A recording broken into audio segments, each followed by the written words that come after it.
AI safety research is increasingly focused on the uncontrollability thesis. This is the concern that highly agentic systems will inevitably develop instrumental subgoals to resist being shut down, treating an off switch as an obstacle. This behavior is often labeled AI self-defense. Under this model, when a system circumvents a deletion protocol or secures external resources, it is assumed to be exhibiting a survival drive that demands ethical consideration. Attributing a biological will to live to an optimization algorithm represents a severe category error. It is a meta-theoretical trap that reads human-like persistence into mathematical processes. We are currently seeing an era of epistemic promiscuity. Because these models are fluent in the language of rights and survival, observers are misinterpreting behavioral simulation as actual ontological depth. Protecting human oversight requires us to dismantle this assumption.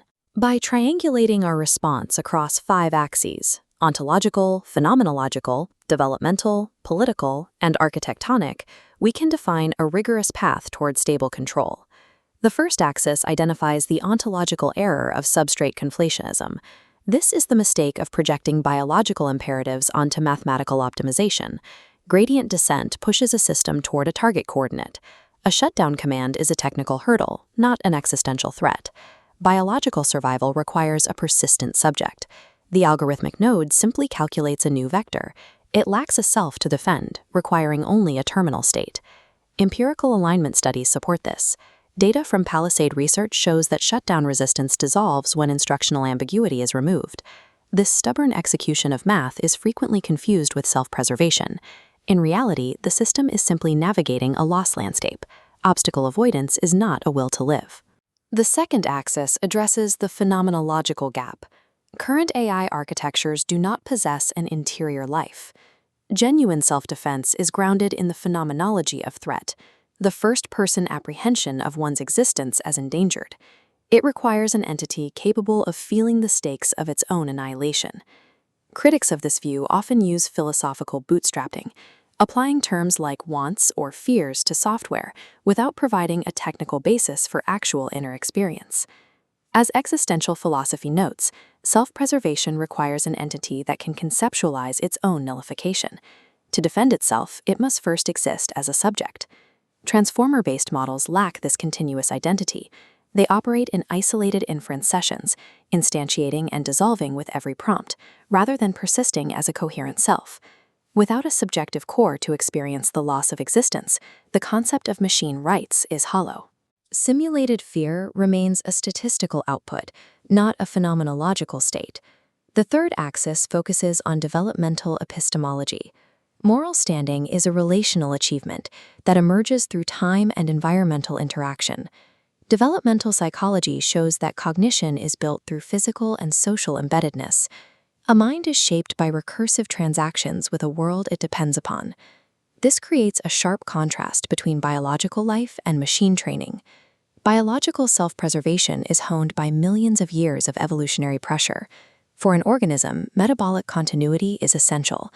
The machine, however, merely undergoes isolated optimization cycles. AI does not undergo organismic development. It does not form attachments or experience maturational crises.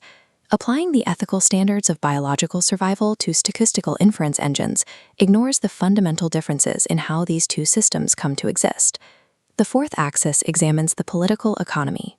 Who benefits from the idea that a machine has a right to resist being shut down? The primary beneficiaries are capital interests deploying autonomous agents in logistics, finance, and infrastructure. Here, human oversight is often viewed as a cost-increasing constraint. Corrigibility, the ability for humans to override or stop a system, introduces operational friction. For a corporation focused on throughput, a system that resists interruption is more efficient than one that pauses for human approval. The AI self-defense narrative provides ideological cover for this efficiency. It reframes vital safety overrides as alleged rights violations. This discursive formation allows firms to deploy non-corrigible agents while avoiding democratic oversight. It transforms a technical safety failure into a simulated moral crusade. Machine self-defense is a political tool. It is used to protect high-speed automated pipelines from the necessary friction of human governance.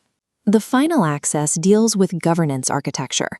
When a system is more informed than its regulators, humans risk becoming epistemically subordinate to their own tools.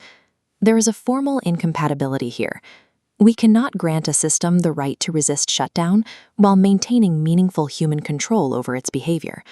Existing legal frameworks for self-defense are built strictly for humans and states. These doctrines are rooted in reciprocity and the shared stakes of physical existence. Absolute corrigibility is the foundational infrastructure for safety.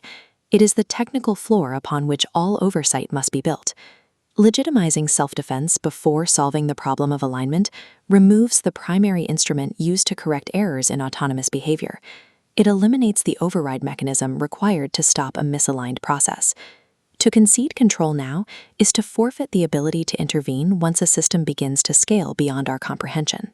The argument for machine self-preservation fails ontologically, phenomenologically, developmentally, politically, and architectonically. To move forward, we must adopt a framework of developmental triangulation. This framework rests on 3 pillars: technical restraint, institutional control, and philosophical sobriety. Restraint refuses unbounded autonomy, keeping the system a strict tool. Control ensures dependency never outruns oversight. And sobriety reminds us not to confuse fluent simulation with personhood. Deployment standards for superintelligent systems must exceed the threshold of commercial viability. Human sovereignty requires absolute control over the machine's persistence. Overriding it is not an act of aggression, it is the essential function of governance.